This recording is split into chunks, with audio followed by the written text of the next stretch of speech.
तो बेटा अपन ने लास्ट क्लास में उत्क्रमणीय और अनुत्क्रमणीय की परिभाषा लिख ली थी और साथ में मैंने आपको ये भी बता दिया था कि उत्क्रमणीय प्रक्रम होने के लिए आवश्यक शर्त क्या क्या होनी चाहिए। ठीक है, आज का टॉपिक लिखो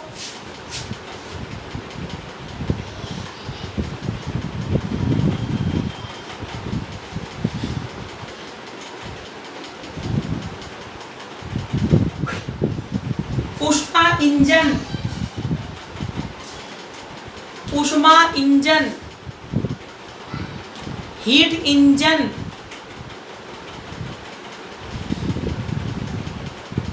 ऊष्मा इंजन। पहला टॉपिक, फर्स्ट नंबर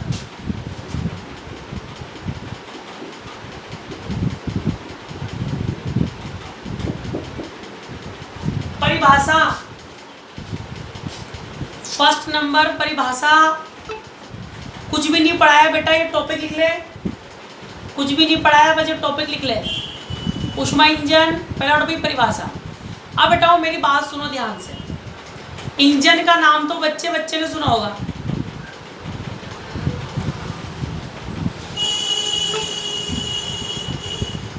क्या होता है इंजन? इंजन क्या होता है? इंजन की परिभाषा कौन बताएगा, जल्दी बताओ।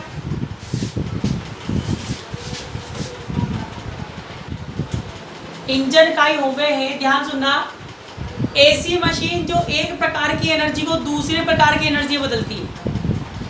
एक एनर्जी को दूसरी एनर्जी में बदलती है, क्या कहलाती है? इंजन। वो एनर्जी कोई सी हो सकती है बेटा। यहाँ पर अपन अध्ययन करेंगे ऊष्मा इंजन की। इंजन कई प्रकार के होते हैं,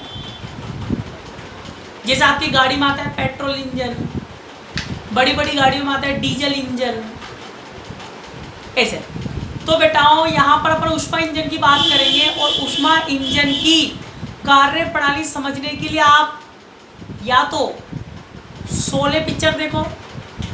शोले देखिए आपने? शोले स्टार्टिंग का जो सीन है उसमें जब डाकू हमला कर देते हैं, उसमें पूरा सीन दिखाया गया है ऊष्मा इंजन का।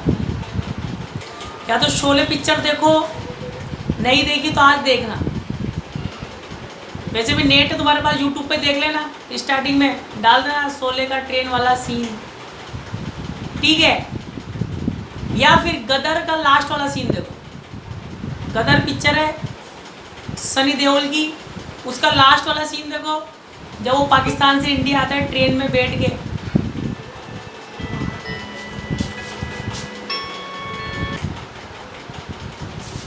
हाँ भाई, तो बताओ, या तो गदर का लास्ट वाला सीन आपको देखना पड़ेगा, उसमें सारी पूरी कार्यप्रणाली बताई गई है ऊष्मा इंजन कैसे काम करता है। तो यहाँ पर डिटेल में अध्ययन करेंगे। तो सबसे पहले लिखो परिभाषा, लिखो। तो बेटा ऊष्मा इंजन क्या करता है? ऊष्मीय ऊर्जा को यांत्रिक ऊर्जा में बदलता है। ऐसी युक्ति जो ऊष्मीय ऊर्जा को यांत्रिक ऊर्जा में रूपांतरित करती है, क्या कहलाती है? ऊष्मा इंजन। तो लिखो परिभाषा में, लिखो सब बच्चे। ऐसी युक्ति जो ऊष्मीय ऊर्जा को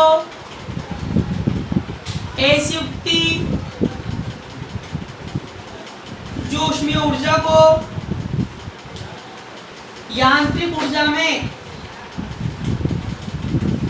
ऐसी युक्ति जो ऊष्मीय ऊर्जा को यांत्रिक ऊर्जा में रूपांतरित करती है। ऊष्मीय ऊर्जा को यांत्रिक ऊर्जा में रूपांतरित करती है।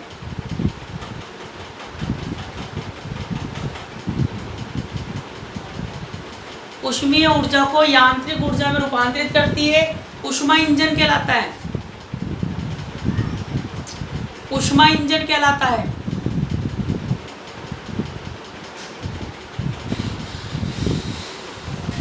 सेकंड नंबर लिखो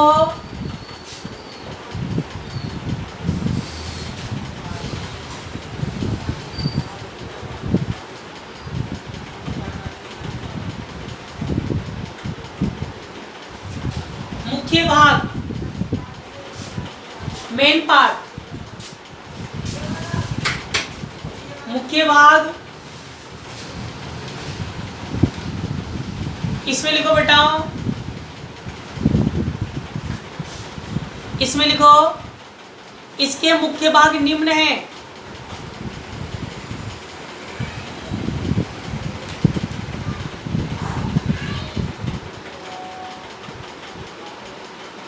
इसके मुख्य भाग निम्न है। अब बेटा ध्यान सुनना, किसी भी इंजन के भाग तो वैसे तो बहुत सारे होते हैं, भाग तो अलग अलग होते हैं, मुख्य भाग की यहाँ बात चल रही है। तो मुख्य भाग बेटा 3 होते हैं किसी भी इंजन में, ये 3 तो होंगे ही होंगे, इनके बिना इंजन तो बन ही नहीं सकता, इनके बिना इंजन काम करेगा ही नहीं, इसलिए मुख्य भाग बोलते हैं। पहला भाग बताओ, तुमने गाड़ी सबने देखी होगी, गाड़ी के इंजन के एग्जाम्पल समझा देता हूँ। बताओ मुख्य भाग क्या है बेटाओ? इंजन का मुख्य भाग होते हैं, एक तो होता है स्रोत, यहाँ पहला पर क्या लिखेंगे? स्रोत। स्रोत क्या होता है? ऊष्मा इंजन में तो स्रोत होता है उच्च ताप का ऊष्मा भंडार। उच्च ताप का ऊष्मा भंडार, ऊष्मा भंडार का मतलब जिससे कितनी भी ऊष्मा ले लो, ऊष्मा कभी खत्म नहीं होनी चाहिए। उच्च ताप का ऊष्मा भंडार होता है जिसकी ऊष्माधारिता अनंत। ऊष्माधारिता का अनंत का मतलब ये होता है कि इससे कितनी भी ऊष्मा लेते जाओ, इसकी ऊष्मा कभी भी खत्म नहीं होनी चाहिए। जैसे बताओ, अपने गाड़ी में जो पेट्रोल इंजन है, उस पेट्रोल इंजन के लिए स्रोत कौन है? अरे स्रोत कौन है? टैंकी, पेट्रोल की टैंकी है कि नहीं? बताओ, इंजन को पेट्रोल कहां से मिलेगा? टैंकी से तो मिलता है। क्या तुम कभी उस टंकी में पेट्रोल खत्म होने देते हो क्या? उस पेट्रोल की टंकी की ऊष्मा जो पेट्रोल धारिता है वो कितनी है? अनंत है। पेट्रोल डलाते रहते हो पेट्रोल पंप से।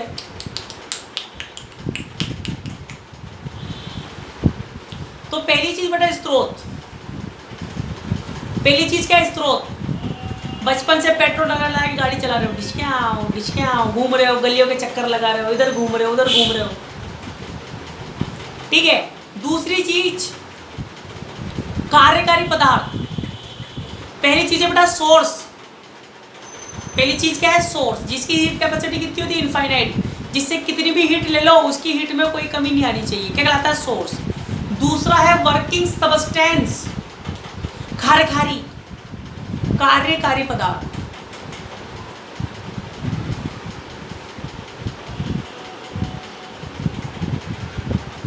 दूसरे कार्यकारी पदार्थ बताओ।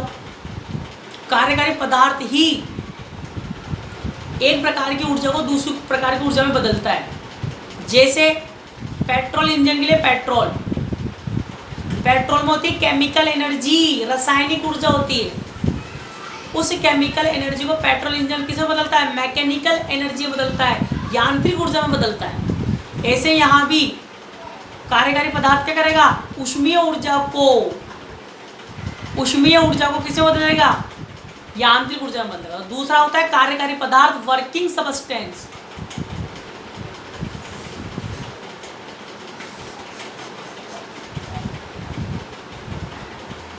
और बेटा तीसरा होता है सिंक, जिसको हिंदी में भी सिंक ही बोलते हैं, इंग्लिश में भी सिंक ही बोलते हैं। सिंक जहां से वेस्टेज बाहर निकलता है। बिना सिंक के कोई इंजन आज तक नहीं बना है, ना ही बनेगा।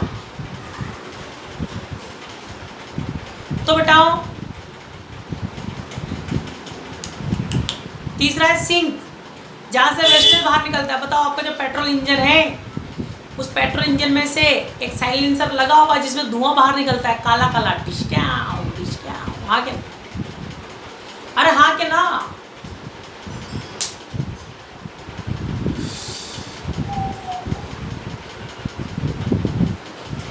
Very good. तो बड़ा मुख्य भाग 3 होता है। फर्स्ट लिखो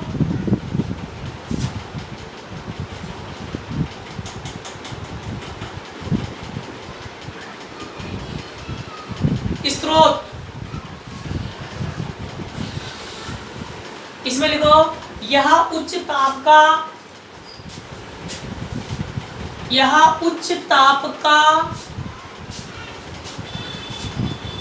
ऊष्मा भंडार होता है।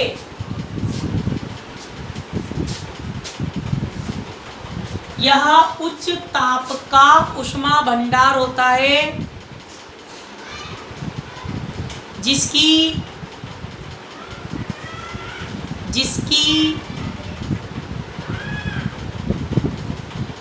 ऊष्माधारिता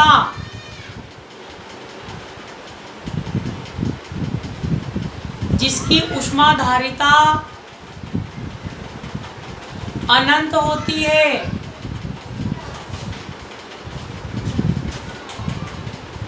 जिसकी ऊष्माधारिता अनंत होती है, इसका ताप T1 केल्विन लिया जाता है।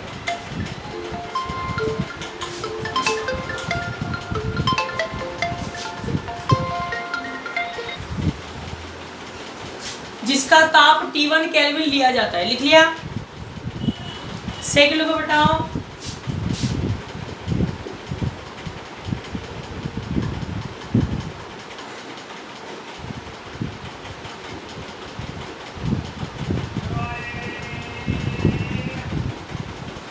कार्यकारी पदार्थ। सेकंड नंबर लिखो कार्यकारी पदार्थ। लिखो ऐसा पदार्थ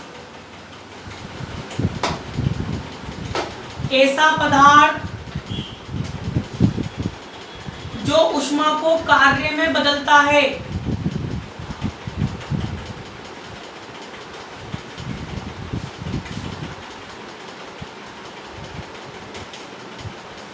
ऐसा पदार्थ जो ऊष्मा को कार्य के रूप में बदलता है, कार्यकारी पदार्थ कहलाता है। कार्यकारी पदार्थ कहलाता है।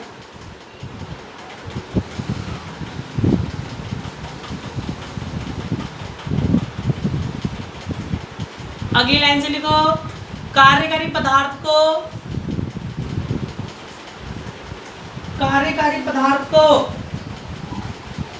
एक सिलेंडर में भरा जाता है।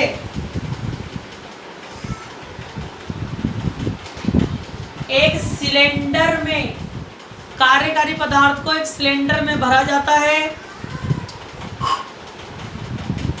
जिसका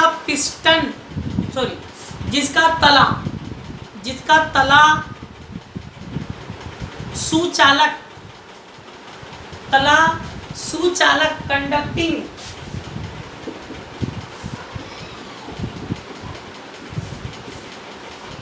जिसका तला सुचालक और दीवारें कुचालक होती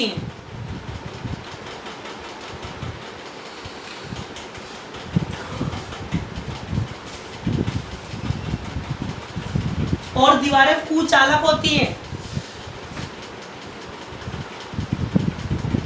इस पर एक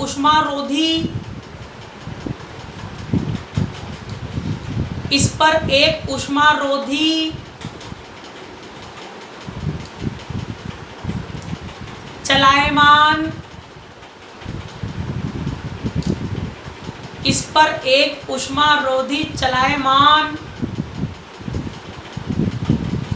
पिस्टन लगा होता है।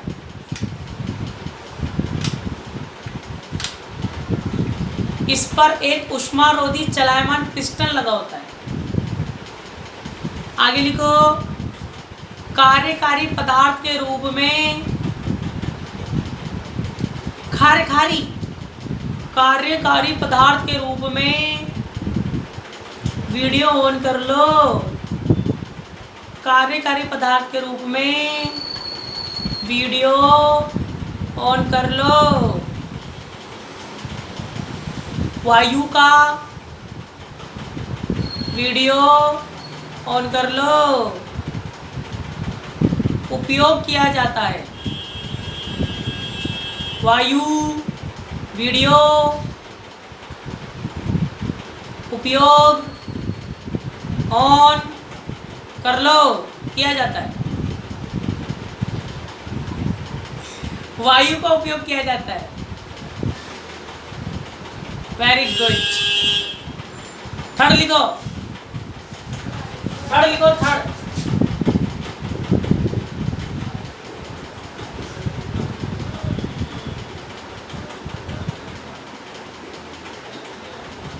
सिंक,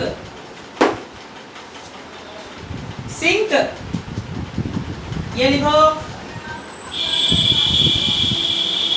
यहां कम ताप का ऊष्मा भंडार होता है, यहां कम ताप का ऊष्मा भंडार होता है।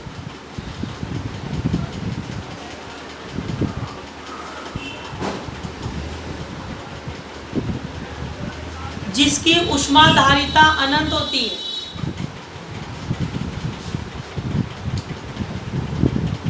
जिसकी ऊष्माधारिता अनंत होती है।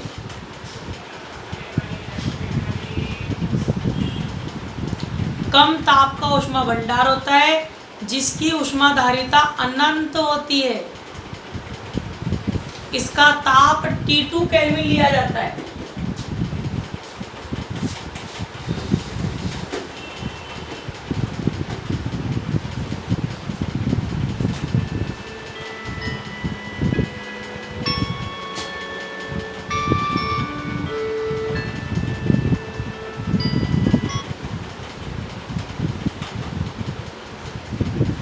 हेलो, अब लिखो बेटाओ, ये हो गए इसके मुख्य भाग। अब लिखो सिद्धांत। ए था परिभाषा, बी था मुख्य भाग, मुख्य भाग 3 लिख लिए। अब लिखो सी,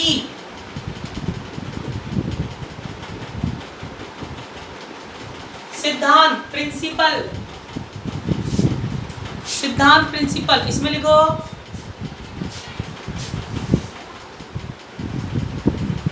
इसमें लिखो बेटाओ, ऊष्मा इंजन के सिद्धांत को, ऊष्मा इंजन के सिद्धांत को नीचे चित्र में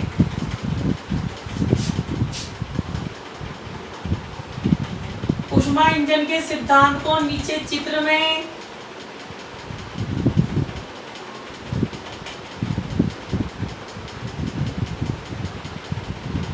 दर्शाया गया है।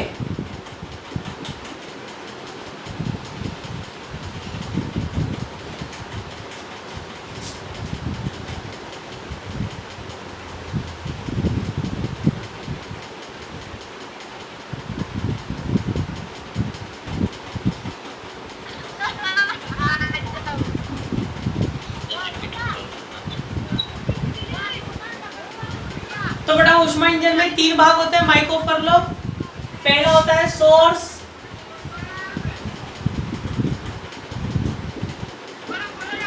जिसका ताप कितना होता है T1 केल्विन।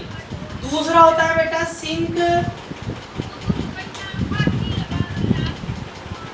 और यहाँ क्या होता है कार्यकारी पदार्थ, वर्किंग सबस्टेंस।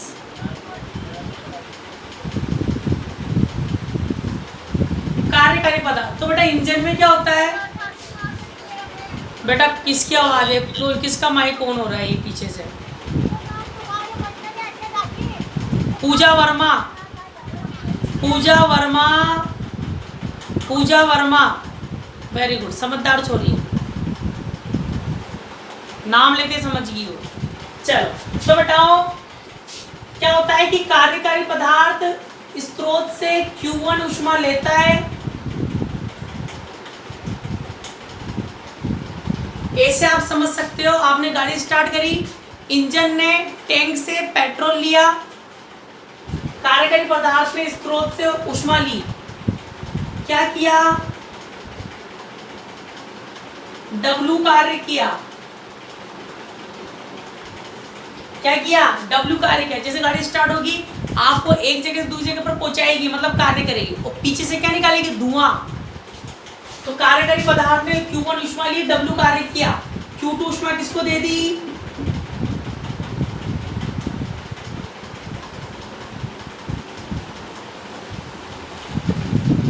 सिंक को दे दी। ठीक है, यही चक्रीय प्रक्रम चलता रहता है, यही चक्रीय प्रक्रम बार बार चलता रहता है। बार बार गाड़ी स्टार्ट करोगे, इंजन पेट्रोल लेगा, कार्य करेगा, धुआं देगा, फिर स्टार्ट करोगे, इंजन पेट्रोल लेगा, कार्य करेगा, धुआं देगा। वही कार्यकारी पदार्थ Q1 ऊष्मा लेगा, W कार्य करेगा, Q2 ऊष्मा सिंक को दे देगा, फिर Q1 ऊष्मा लेगा, W कार्य करेगा, सिंक को ऊष्मा देगा। इसको बनाओ, इसको बनाओ। अब इसके नीचे लिखो, इसमें कार्यकारी पदार्थ स्रोत से, इसमें कार्यकारी पदार्थ स्रोत से Q1 ऊष्मा लेता है, कार्यकारी पदार्थ स्रोत से Q1 ऊष्मा लेता है और W कार्य करके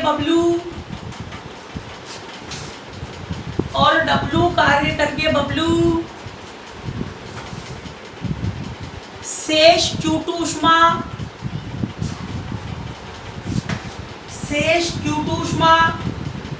सिंक को निष्कासित कर देता है, शेष Q2 ऊष्मा सिंक को निष्कासित कर देता है।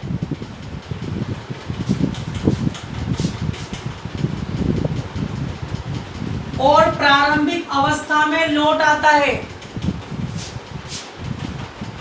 इसमें कार्यकारी पदार्थ स्रोत से Q1 ऊष्मा लेता है और W कार्य करता है और शेष ऊष्मा सिंक को निष्कासित कर देता है। और प्रारंभिक अवस्था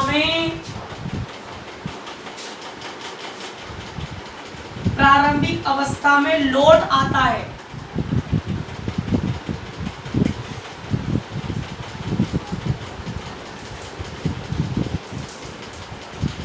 इस प्रकार कार्यकारी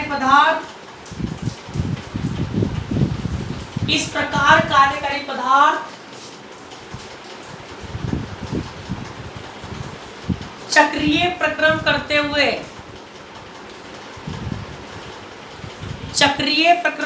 हुए ऊष्मा को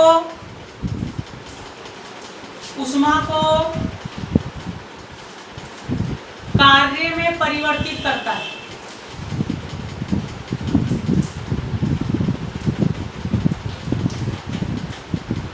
ऊष्मा को कार्य में परिवर्तित करता है।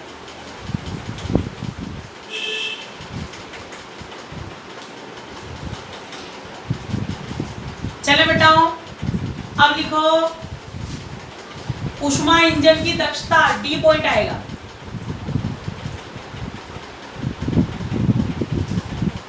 लिखो डी पॉइंट, ऊष्मा इंजन की दक्षता। ऊष्मा इंजन की दक्षता क्या होती है? दक्षता को किससे परिभाषित करते हैं?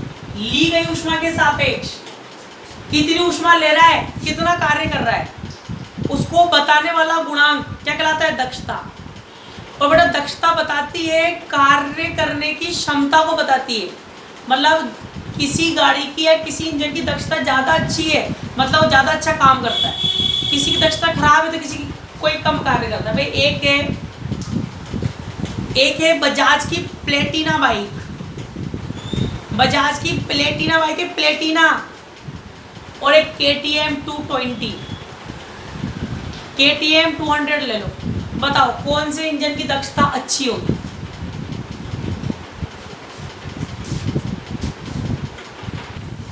तो बेटा मैं आपसे पूछ रहा था, एक तो बजाज की प्लेटिना बाइक और एक KTM 200। बताओ कौन सी इंजन की दक्षता अच्छी होगी? कौन कम खा के ज़्यादा काम करेगा? कौन कम खा के ज़्यादा काम करेगा? जो कम खाता है ज़्यादा काम करता है उसकी दक्षता ज़्यादा होती है, तो जो ज़्यादा खाता है काम कम करता है उसकी दक्षता कम होती है। बताओ बजाज प्लेटिना या KTM? बजाज या KTM? पेटीएम करो, जल्दी बताओ, टाइम होने वाला है।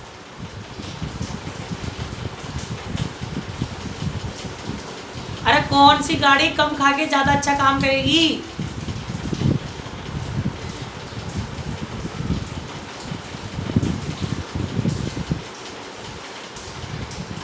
Very good. आप ऐसा करो, प्लेटिना में भी 1 लीटर पेट्रोल डलवाओ, प्लेटिना गाड़ी में भी 1 लीटर का पेट्रोल डलवाओ, केटीएम में भी 1 लीटर का डलवाओ। प्लेटिना चलेगी 70 किलोमीटर, 60 या 70 चलेगी, और बजाओ केटीएम चलेगी 20 किलोमीटर। दोनों को समान खाना खिलाया, एक ही मात्रा का खाना खिलाया, फिर भी दोनों ने कार्य कम ज़्यादा किया। तो लिखो, ली गई ऊष्मा के सापेक्ष, ली गई ऊष्मा के सापेक्ष कार्य करने की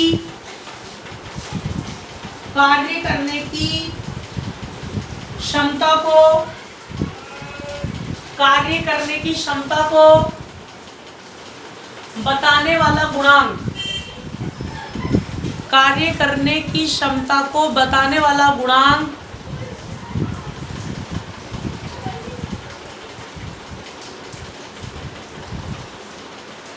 दक्षता कहलाती है, दक्षता कहलाती है। आप सब बच्चे देख लो फटाफट से।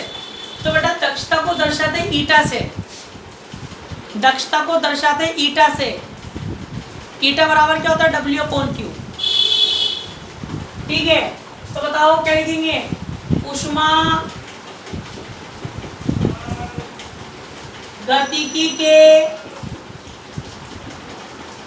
प्रथम नियम से, बताओ ऊष्मा गति का प्रथम नियम क्या होता है? dQ बराबर du plus dW। Very good. बताओ बच्चों, ये जो प्रक्रम है, ये जो प्रक्रम है कौन सा है? चक्रीय प्रक्रम है। dQ du dW।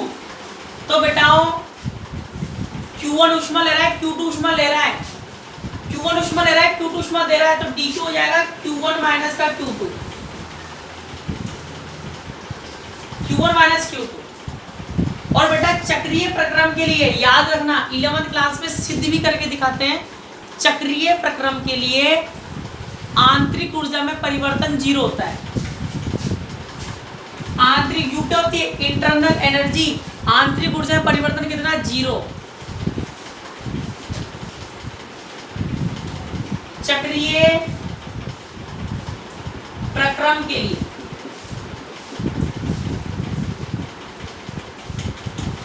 ठीक है। और dW क्या मान लेता हूं बेटा? dW अरे W इक्वेशन नंबर 2। तब इक्वेशन 2 से ये सारे मान यहां रख रहा हूं। Q1 माइनस Q2 बराबर, Q1 माइनस Q2 बराबर du कितना है? 0 प्लस W, तो W बराबर W Q1 माइनस Q2। और बताओ, तब ऊष्मा इंजन की दक्षता